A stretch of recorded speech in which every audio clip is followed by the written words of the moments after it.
Hello, hello, everyone.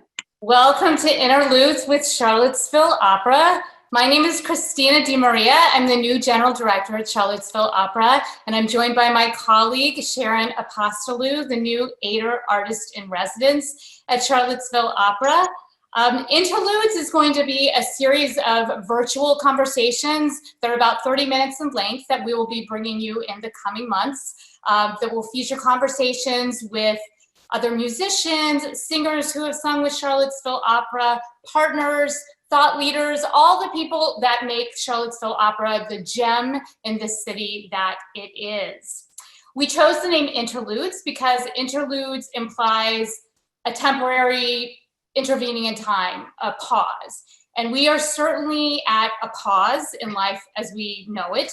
And we are definitely at a pause in being able to bring you the live entertainment that Charlottesville Opera has brought to this city for over 43 years. And while we know that this is certainly not a replacement for that type of communal experience, we're hoping that we can use this time, this intervening moment in time, as a way to facilitate conversation with the creative people in our orbit that often we don't have time to speak with. So we are going to use all of this time to our advantage. And with that, before I dig in with Ms. Apostolou, I want to remind you all that this is meant to be somewhat interactive, and we hope that you will ask questions. You can ask those questions at the bottom of your screen where there's a Q&A. We will try to answer them as we go along, save some time at the end. And anything that we don't get to, we will certainly follow up with answers afterwards. So we definitely encourage you to ask some questions. I also, before we want to get started, want to thank all the people who make this possible, starting with Mrs. Tessa Ader, for whom the Ader Artist in Residence is named in honor of her great support. I also want to thank the Joseph and Robert Cornell Memorial Foundation for their loyal and ongoing support of Charlottesville Opera. And I definitely want to thank all of you, the board of directors, the individuals who make everything happen and who are truly the heart and soul of Charlottesville Opera. So thank you to all of you. I know that you all are very familiar with the beloved Sharon Apostolou, who is beloved by our community because of the incredible performances she's shared over the past 5 seasons. And so it is kind of a no-brainer that when Sharon and her husband decided to settle here a year ago, that Charlottesville Opera would seek out her increased involvement so that we can not only benefit from her beautiful voice, her dynamic acting chops, but also from all the wisdom she's had as a rising performer as well as a world-class performer. So with that, I'm going to turn this to Sharon and just start by asking you, officially welcoming you as the Ader Artist in Residence, but also wanting to get, what your feeling is about this and how you see this as your deepened engagement with the opera. Awesome. Thank you, Christina. Hi, everybody. Thank you for being here with us. We're thrilled you're here. This is going to be a lot of fun, I hope. So as Christina said, my husband, Ryan, and I moved here last fall. I spent 5 summers performing here and loved it so much that I convinced my husband to find a job down here so we could be here permanently. We love it here. So we're thrilled to be here. And I was so honored that Charlottesville Opera asked me to be the first Ader Artist in Residence. It's an amazing honor. I love Charlottesville Opera, obviously. keep coming back like the bad penny of the operatic stage here. But I love the community here. I love the arts community here. We've really enjoyed sort of becoming a part of it, even in the few months that we've been here, from the pre-COVID, trying to attend as much as we can and be involved as much as we can. It's such a vibrant and amazing arts community we have. We're so fortunate and lucky to live in such a beautiful place with like cideries and wineries and hiking and incredible food, but then also incredible arts organizations. So I'm honored and thrilled to be a part of it and see what I can add to the artistic mix of the town. Which you definitely will. And speaking of the wineries, I'm just going to give a little shout out to Barboursville Winery, which is one of our great supporters. And yes, Sharon, you're going to make me drink alone. I am, sadly. Hopefully those of you who are watching are also having a little glass of wine or something at this point. It's after 5. I highly recommend it. Yes, that's right. So a fun fact is that Sharon and I are both married to men from Kansas City. We were talking about this before it started. And we both, I guess, were the impetus. So we came here for my husband's job, but I was definitely the Virginia girl that brought him here. And it sounds like you were the force behind that as well. So I agree with you. Charlottesville's beautiful and such a great place to be. So I wanted to, you talked a little bit about what brought you back to Charlottesville Opera. What is it about the musical experience that fulfilled you as well, in addition to being in a beautiful place? Was it the roles? Give us a little bit about what you think about when you're taking engagement, what you assess. Yeah, so I mean, I was sort of set up for success because my first show here in 2015 was My Fair Lady, which was like the ultimate top of my bucket list since I was, 3, running around listening to my mother's records, one of which was My Fair Lady. And I played them so much, I broke them, literally destroyed my mother's record collection playing them so much. So when the opportunity came to audition for it, I absolutely, of course, jumped at the opportunity. But what I wanted to do was not a carbon copy of the movie. And so I decided to take the risk, and I was like, I'm just going to do it like it has never been performed before. I'm going to see the script and I'm going to just do it as I would read it, as I would want to do it. And I was lucky enough that Michelle liked what I did with it and hired me for it.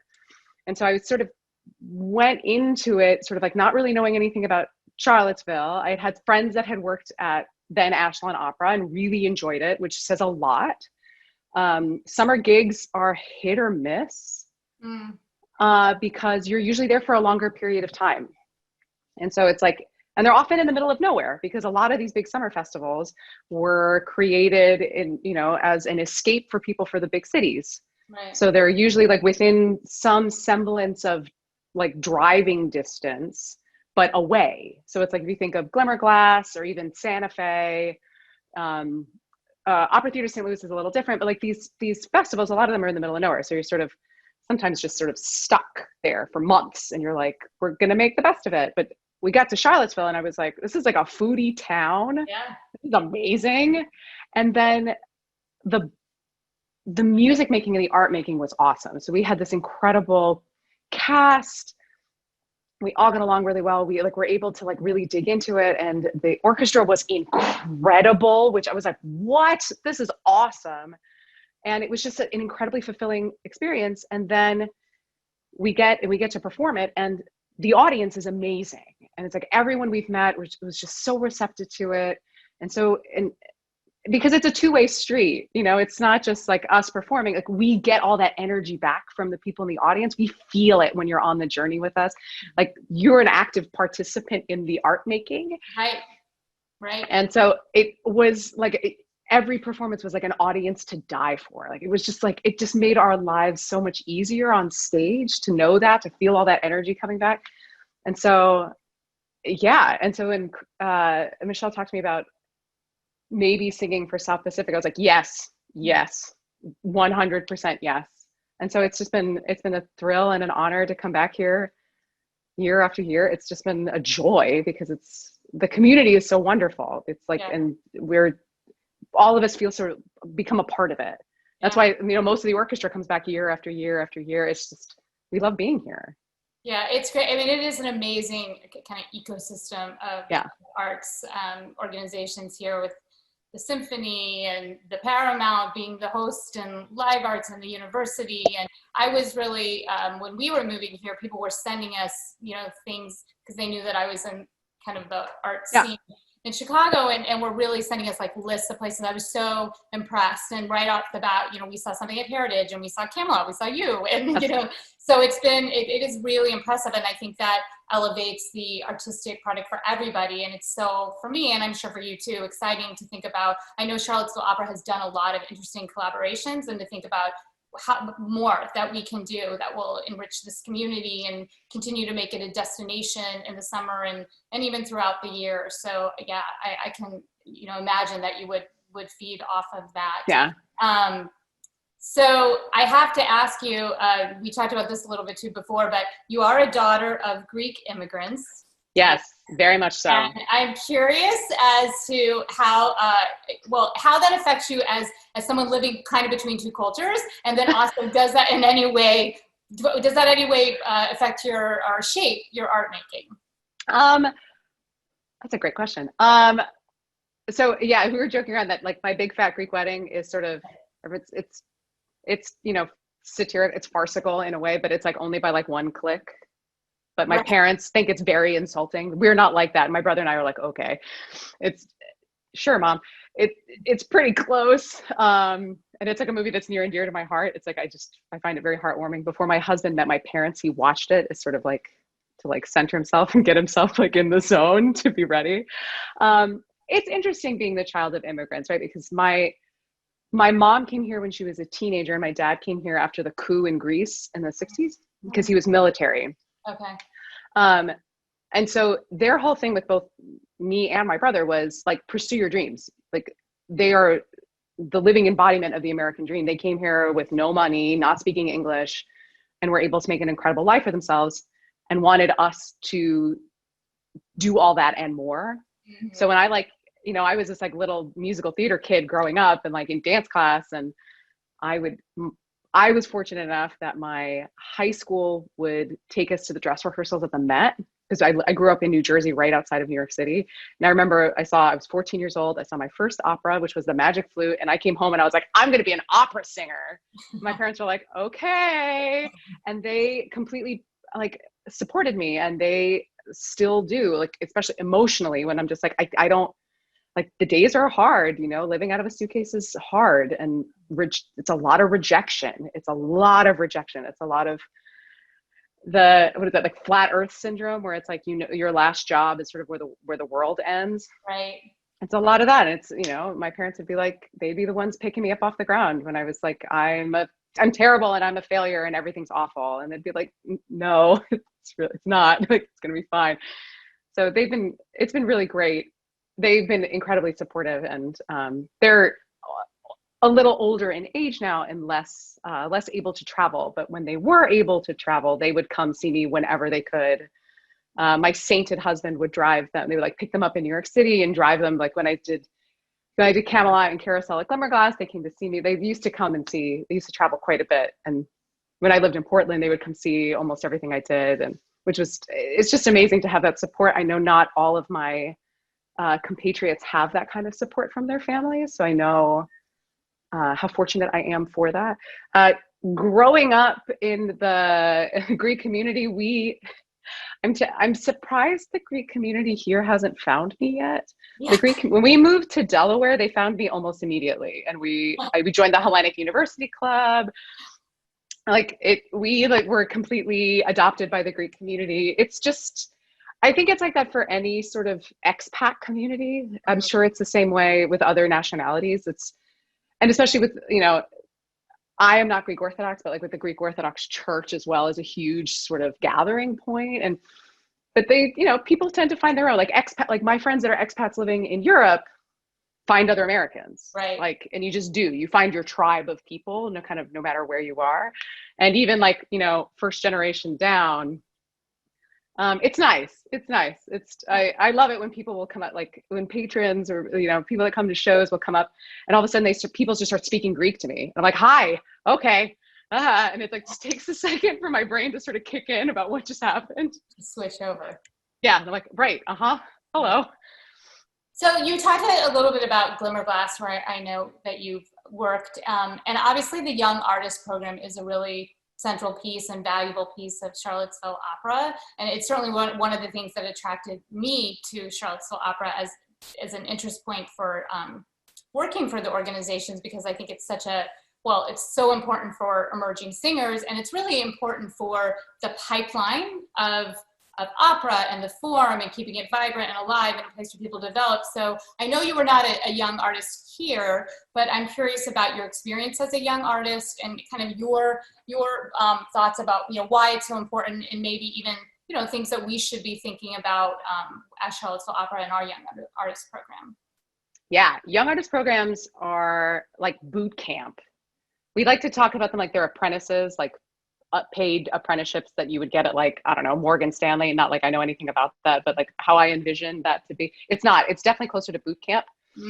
You work really grueling hours doing what you love. But I mean, I remember my first young artist program was at Central City. And we were like 9 a.m. to 9 p.m. And we were union. But it was an amazing experience because it really showed you what the life was like for a professional performer. That it was like you lived and breathed and ate the art that you were creating and wanted to create. So it's like, I got that job right out of grad school. So I was, I was like, I want to be a professional performer, but I've only done it in school. So having that, and then it was 13 weeks. It was like Memorial Day to Labor Day. It was when a lot of the festivals are truncated a little more. It's just as a cost saving measure. But, back in my day when I was a young artist, like, there were longer seasons, but like you really, I mean, it was like boot camp, there were people that when they were done were like, I don't want to do this. And it's like, it was a really great way to sort of figure that out. And we got to watch, and I think this was the best education I got, was watching the professionals on stage from the chorus. I still talk about it. They did the Ballad of Baby Doe. Joyce Castle was Augusta Tabor, and it was a masterclass in acting every single time. It was incredible. And we would all just stand in the wings and watch these scenes go on. They were different every time. And we just learned so much about like stagecraft. And it was stuff that then we would go into our classes or go into our opera scenes and be able to sort of try ourselves. And that what was so, because like you got such, like we would go to the operas and stuff at school, of course. And like, yes, like being in them in school is the same, but it's different when you're watching people that have had 30-year-long careers or even like 10-year-long careers sort of do what you want to be doing. And you learn what's great. You learn like, oh, that behavior is probably not good. Like you see it in action, and you can learn so much just by being in the room. And I think that it's like, it was some of the best education I got was watching people that knew a lot more than me do it. And being able to just absorb as much of that as humanly possible. And that's the great thing about young artist programs is you're in the room. Right. You get that opportunity to just sort of be a part of it. Right. And take. And be. Yeah. So you've done 5 seasons here. Yep. Do you have a favorite role, or do you have like a secret you want to tell us about your anything we should know from behind the scenes? Oh man. Or start with your favorite role if you have one. It's so hard to say favorite. It is hard to say favorite. So I'm gonna not answer your direct question. Okay. I'm gonna answer. It's hard to pick favorites. Into the Woods is one of my favorite shows ever. I had done it twice before I did it here, but different roles. So I always wanted to play the baker's wife. And I was at sort of a point in my life where I felt like I related to her more. And when I was younger, I had played the witch in college, and I was young, and I had done Cinderella when I was younger. And like those Cinderella fit like a younger version of me. But I was like, the point in my, like, I'm married now, the point I am in my life, I feel like the baker's wife would be the right fit. And all the roles I've done here, all of the characters go on these amazing journeys, like Eliza Doolittle, Nellie Forbush, even Ado Annie. Like hers is a little shorter, but it's still like it's a really interesting journey from like, first entrance to the end of the show. And I mean, and Guinevere, which is like literally a lifetime. Yeah. And so it's been such an incredible opportunity to embody each of these women. And again, Eliza was like top of my bucket list. I would play her again, like at any moment, at any time. Like it's just, The music is amazing. Her journey is amazing. But you get like the full gamut of emotion. Like you watch her heartbreak on stage, you watch her pull herself back together. Like it's just so much. And I mean, our South Pacific was really special to me. We bonded as a cast, as a whole group, and it felt like magic on stage every night. South Pacific was never like my all-time favorite musical, but like that, I felt so special and in that moment. And Camelot was amazing because it was the first musical I'd ever done like professionally. I was in the Young Artist program at Glimmerglass, and part of my contract had like a young artist performance built into it. So we did like the matinee, and then the principal cast did the evening. So they didn't even have to switch over the stage. And we had one stage rehearsal with the orchestra. Like we were just basically like, they're like, good luck. And it was amazing, and it was invigorating, and it was incredible. And I remember just telling everyone, like, I want to do it again. I want a mulligan, excuse me, with Guinevere, because it's like, it's again, it's a lifetime. You meet her when she's a teenager, and then she's like a full adult when it's done. Like I want another chance with her. So I felt really lucky to get that. I loved your performance, and I think we talked about this in another conversation. What I loved about your performance and about seeing it, I'd seen it when I was a lot younger, and then seeing it this age, is also really understanding that the entire show turns on Guinevere and on the female, and you bring a modern sensibility to that, and it really reaffirms why doing classical musicals, I mean, first of all, the art only exists if it's done. So it's not like a painting that can stay on the wall, but right. Everybody and every actress brings something different to it. And you did such a great performance of that. And she is such an interesting character.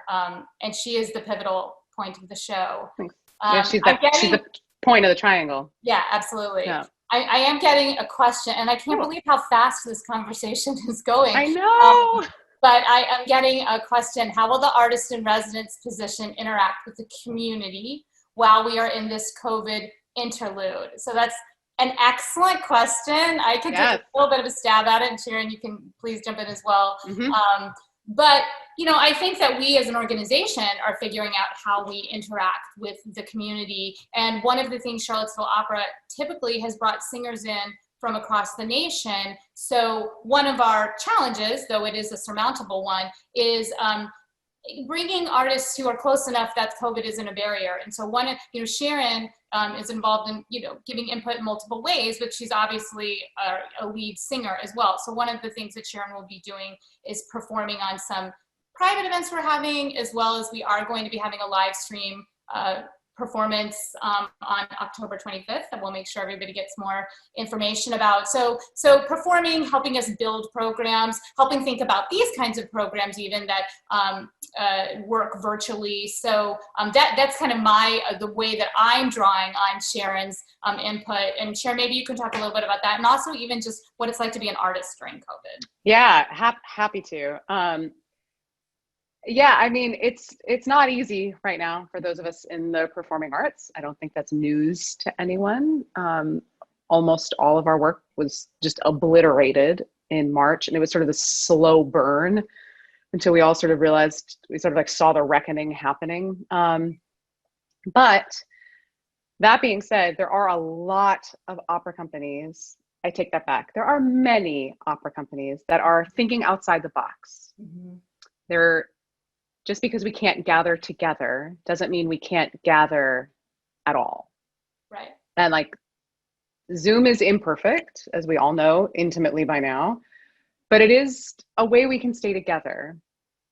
And as we continue to sort of like get through this, we will continue to make art. And and it's the other reason I was so thrilled to be a part of this and to be the artist in residence, is to be a part of the thinking outside the box. Like, no, we can't do it as we normally did.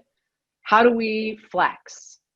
Because people still need art. Like, we're all still watching Netflix. We're all still listening to music. Like, just because we're all stuck inside because of COVID doesn't mean that our souls don't need the nourishment that the art that art gives us. So how do we do that? And like, we as artists also need to create it. We need to make it. We need to produce it for ourselves, for other people. So it's like, how do we put those together? What do we do? And I feel so fortunate that Charlottesville Opera is open to thinking outside the box. And that was like our first conversation, and Christina and I had was like, okay, we can't do it the way we used to do. Like, what do we do? And then we just started like throwing ideas around, like, what do we do to bring in the community? What do we do to keep performing? What do we do to keep the music going? What do we, like, just because we're home. Right.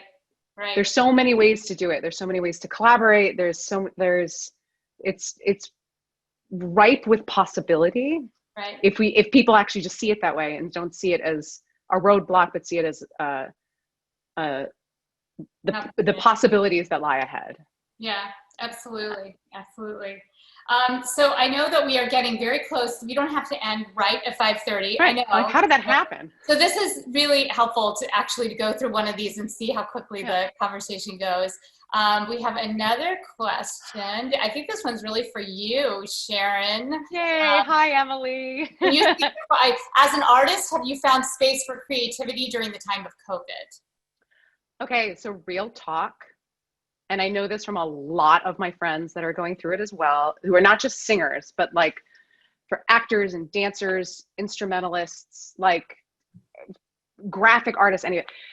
COVID's been hard because we're all sort of like emotionally going through a weird time, right? And it's like, that's the worst turn of phrase, but there was a period of mourning for all of us when we sort of watched all of our work sort of dissolve. And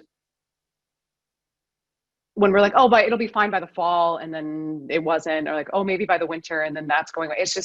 It's been incredibly hard for a lot of us, and it's been hard to be creative in that space.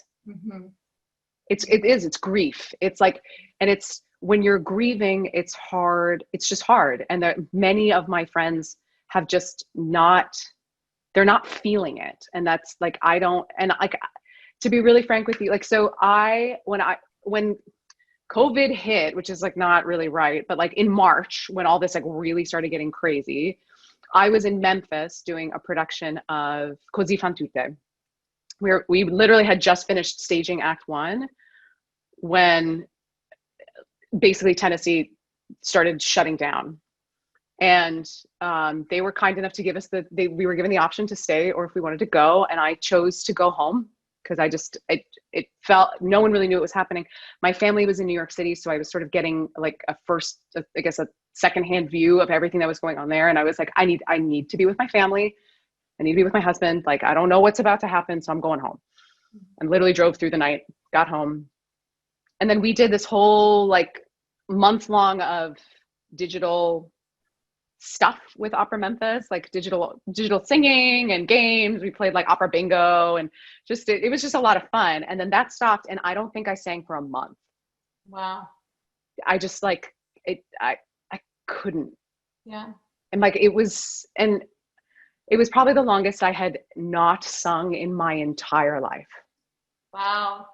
Yeah, it was. It kind of gave you like a little bit of a refresh. It kind of gave me a refresh when like I started singing again. I like called my voice teacher, and she was doing Zoom lessons, and I was like, hey, can we just like, I don't know, half an hour touch base? Yeah. We did, and we sort of like started going through it, and I was like, right, yes. And it's like there's a catharsis of it, but it's I have friends of mine that haven't sung in months because it's a mourning period. But it's also so much unknown. And it's been hard. And it's like, especially when you can't be with people, so much of the joy of live music, like instrumental, vocal, whatever, is the collaboration that happens between you and the other people on stage, whether it's a pianist or other instrumentalists, other singers, whatever. And it's like that energy exchange, that like vibe, it's like the audience feels it. Like, I know everybody feels it. Right. And it's not the same when you're singing to like a karaoke track. You know what I mean? It's like, right. Well, and I actually heard something really interesting. Someone said about like the live streams are great in so many ways, and certainly great at a time where we can't access live arts. But and they make it maybe more equitable and accessible. That said, they're not at all the same experience, not only because what you were talking about with the chemistry between the singers and the people in the audience, but also you're getting the editor's cut. So when you're in the audience, it's you are the editor. You are choosing what you see. And it's not always the lead person downstage. Sometimes it's really the really creative chorister in the back, right? But that's part of the experience, is that you get to be the editor and you are part, as you said, articulated before, part of that. So it really is very different. And though also to your point, we have no choice. Yeah, I just want to say that the question coming in is from my mother. I mean, I love it. Unbelievable. It's unbelievable. And it's too long. Amazing. I'm not It's mom. amazing. I'm going to answer that one later. Okay. No, but I'm gonna. If you want to answer it, my mom's Italian. It's not that far off. I love it. You know. I'm like Mrs. Deaton. I want to answer your question. So this is the question she posed. Amazing. Can this time be used to bring new young patrons to the beauty and the fun of opera? Maybe via Zoom, they come together, write opera, design the set, design the costumes, and ultimately perform online. In between, we can watch real opera. And the answer is yes. And there are companies doing things like this. I think it was Opera Neo in California. My friend works for them. Created a magic flute this way. I know there's Spotlight Opera did an entire Zoom Don Giovanni. Oh, wow. Yeah, it's like super neat. I know I don't know how much I can say it because I'm a part of it. I'm not sure it's been completely, but there are a bunch of opera companies coming together and writing small pieces that will be filmed and linked together like a movie. Mm-hmm. So stay tuned for more information about that because I am a part of it. You're welcome, Anne. So that's what I mean by people thinking outside the box. There are other kinds of interesting creative things happening, but I think it took a little while to sort of get there because I think we were also sort of trying to figure out like what is happening, how is this affecting us? Is this going to be over in a month? Is it going to be over by summer? Is it? And then once we started kind of looking through the into the future, and we're like, no, we need to figure out what can we do now? Right. Absolutely. And I'm sure that people who are participating in this want to know what that means for Charlottesville Opera. And, we certainly are looking at those creative ways. This is a very, little tiptoe into some virtual engagement. We also are doing the live stream that I mentioned before, and we're having conversations about some other things that we can do that's virtual, and then hopefully the beginning of very socially distanced live. So it's definitely something that we are all feeling. I know we are closing out on time here, but I feel like I just have to say, I think everybody knows, but I'm going to say that you are a dual singer family in a way. We are. Ryan, your husband, who's the development director at the fantastic Charlottesville Symphony, is also a singer. I knew that from years ago, but when I moved here, I couldn't believe that people didn't really know he was a singer. So I want you to kind of talk about what it's like to be with two singers, but I also want to say that Ryan, ever the development director, is saying, how do we support Charlottesville Opera? Thank you, Ryan, for the prompt. And we absolutely would love to have your support. And you can do that through our website. You can contact me or Nicole's, whose email address you have. This is really, before I let Sharon answer the question I gave her, this is really, what Sharon said about, that we're watching Netflix, we're listening to the live streams, which I see Ron Harris is saying how important that is to him during this quarantine time. And we're consuming art. And it has the power to move us as individuals. It has the power to mobilize us as communities. It has proven that time and time again. And so during this time, supporting the artistic sector, particularly in the community in which we live, is so incredibly important. Yes. Because it's, number one, we're still providing the content that we can. And number two, when we do come back, we don't want to have to rebuild everything. So we know the people on this call are our greatest supporters, and we thank you for that. And we absolutely hope that you will continue to do that. Reach out to me if you need to know more how. You can certainly donate through our website. So we're ever appreciative of that. And this has never been a more important time actually for you to continue supporting, particularly the arts in this community. I'm wearing the Charlottesville Opera hat. Brian's wearing the symphony hat. I'm sure, I know there's some other industry people on this call, and we really appreciate our partners. So Sharon, before we close out, just tell us a minute about what it's like to be married. I mean, to a tenor, right? A soprano tenor. Yeah. So I'll give like I'll try to give the short version of it. So we met on a gig, which is like such a cliche, but it's true. Yeah. He's lurking in the corner. I'll come say hey. Come say hi. He doesn't want to. I was put him on the spot. Hi, everyone. My husband, Ryan. I can't hear anything because you can't hear anything because it's lovely. It's going well. Thanks, dear. So yeah, we met on a gig. We met doing Turn of the Screw, which for people that are literature or opera fans know is probably the least romantic opera in the entire repertoire. Creepy. Very creepy. He played a child molesting ghost. I understudied the governess. It wasn't exactly like La Boheme where we fell in love. I just want you to know, Ryan, that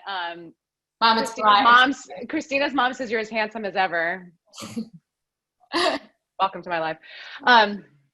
But yeah, we met doing Turn of the Screw, and then I was a young artist and he was a principal, but we all like kind of hung out all the time and went everywhere together. And then I had a major crush on him, and then it sort of became obvious that was maybe mutual. And we had a little fling, and then he left because that's what principal artists do. And I was in the young artist program at Portland Opera, which was year long. And so I was moving back to New York. We sort of knew that, and then we just kept in touch and kept in touch and kept in touch and kept in touch. And we, like, a romance was born. And then we dated for almost 4 years before we became engaged. We moved in together about a year and a half after we started dating because the ceiling in my apartment in New York caved in and I was homeless. He was in Central City performing at the time. I was in New York with Cara Moore. Ceiling in my apartment caved in. And I had a key to his apartment, and I asked him if I could. I was like, I know we talked about this in theory, but can I move in with you? And then I never left. So, yay. So yeah, it was interesting because we spent a lot of time apart. A lot of time apart. And we got really good at being long distance. Because that was sort of our default setting. We were engaged for a year before we got married, like almost exactly. And I think we were home together in the same place, like less than 30 days. Wow. Yeah. Like our bridal party did a lot of heavy lifting when it came to planning our wedding. But it was hard. I think the longest we spent without seeing each other was 2 months, and we realized that was too long. But especially once we got engaged and once we got married, which I get, opera companies more apt to hire us together. So 2016, the year he retired, which had nothing to do with me, I promise. We did 4 shows together. We did a Carmen, Merry Widow, Mikado, and Falstaff. Oh, wow. It was a lot of time and then it became like a lot of time in like a Marriott Residence Inn together. Yeah. Or, it's marriage. You're going to say anything now. Right. No, but that was exactly it. And, but it was, it sounds so glamorous. Like I would fly to wherever he was. And, but it was a lot of being alone. Yeah. And that's, it was hard on our relationship, and it's not easy. Singer couples, it's not easy. Yeah. So it requires a lot of patience. It requires a lot of trust, But it was also amazing to have to be with someone and to live with someone that got it. Yeah. Like, so many of my friends are with, muggles, as we've called them, or civilians. Right. And like, there were times where I was like, no, I have an audition tomorrow. I can't go out, or I need to learn this. I need to do this. Or I'd be like, hey, can you listen to this? And like, does this sound terrible? Like, am I crazy? And he'd be like, no, or maybe you should try this. Like there were pros and cons. There are always pros and cons to being married to somebody within your own industry. what I was very fortunate about, which is sort of interesting, is that we have, we're about 9 years apart in age. So there was never competition between us because he had like a long established career by the time we had met. Right. So, and he's a tenor. So, and I like a soubrette, like it just, there's 1,000 of me and like a half a dozen of him. So he worked constantly when he was singing. And, yeah, and I learned a lot from him, watching him, because I would always try to go see him whenever I could. And like watching him on stage, he's an amazing performer, but it was also watching him off the stage, like how he was with patrons, how he was with board members. And I think that's why he's good at his job at the symphony as well. As you know, he's a people person. And I was like, I see how I see how this all works. And well, Charlottesville's thrilled. Obviously, I'm thrilled that you're both here. I know Ryan from way back, and I've said a million times I'll never forget the first time I heard him sing, and then I heard him sing not so long ago at Chicago Opera Theater before he retired, I guess. And I'm really looking forward to some of the things that we're going to be doing, both private and the live stream. We're going to get a couple of songs or so, I think, in from Ryan. We're going to pull him in for I'm forcing him to duet with me. Yes. So really, everyone should look forward to that, and we will keep everyone abreast of that. I want to thank everyone for joining us. I know there are a couple of other questions. We'll answer those offline. We are a little over time, but we appreciate you going through this first one with us so that we get a sense of what time is like. And we hope you'll join us for more. We'll keep you informed of other topics, other performers that we're going to have featured on the interludes, and just thank you for your support. Thank you for your continued support. And we look forward to engaging with you both virtually and live in the future. So great thanks to all of you, and have a great evening. Grab your glass of Barboursville wine. Thank you, Sharon. Thank you. Thank you all so much for being here with us. It was an absolute pleasure. Enjoy the rest of your evening. Bye.